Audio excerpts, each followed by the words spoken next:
Do you ever feel like you are being way too hard on yourself? Like you are pushing, and then suddenly you are completely burned out?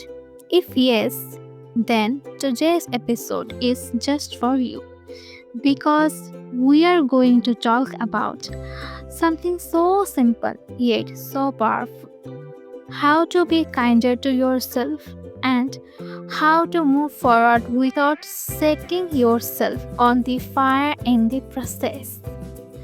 And since this is my very first podcast episode, let me welcome you properly. I am your host, Niyabi. Yes, your beautiful host. Because why not? If we can't hype ourselves up, who will, right? Alright, without any further delay, let's dive in. When I think about the phrase being kind to myself, I can't help but remember how I treated myself in the past. Honestly, I was my own worst critic. Every mistake I made felt like a proof that I was a failure. If I forget something, if I didn't perform as well as I hoped, if I wasn't perfect, I immediately told myself, see, you can't do anything right. You are not worthy of anything. It's funny, if anyone else had talked to me that way, I would have cut them out of my life. But because it was my own voice, I thought it was normal. I thought being hard on myself was the only way to push myself forward. But what actually happened? I chased perfectionism. I wanted everything to be flawless. And you know what that led to? Burnout, exhaustion, and ironically, feeling useless. That was my cycle for a long time. Strive, then fail, then solve them, and repeat again and again. But then slowly something shifted. I started to notice maybe everything isn't my fault. Maybe making mistakes is actually part of being human. Maybe mistakes aren't the enemy. Maybe they are tiny teachers in disguise. And when that thought hit me, it was like a soft knock on the door of my mind. A reminder, like, hey, maybe you don't have to keep fighting yourself. I began experimenting with small changes. For example, when I made a mistake, instead of saying, oh, I am useless, I started saying, it's okay. Mistakes are normal. I am learning. And surprisingly, that small shift changed everything. I stopped caring so much about what other people said about me.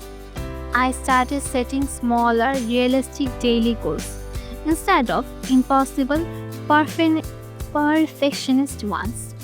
And little by little, I noticed that I was becoming more confident. I was becoming gentler. I was becoming kinder, not to the world, but to myself. And you know what? That feels like freedom. So, what did I learn from this journey? Here's the truth: the day you decide to be kinder to yourself is the day life stops feeling like a work and starts feeling like a journey.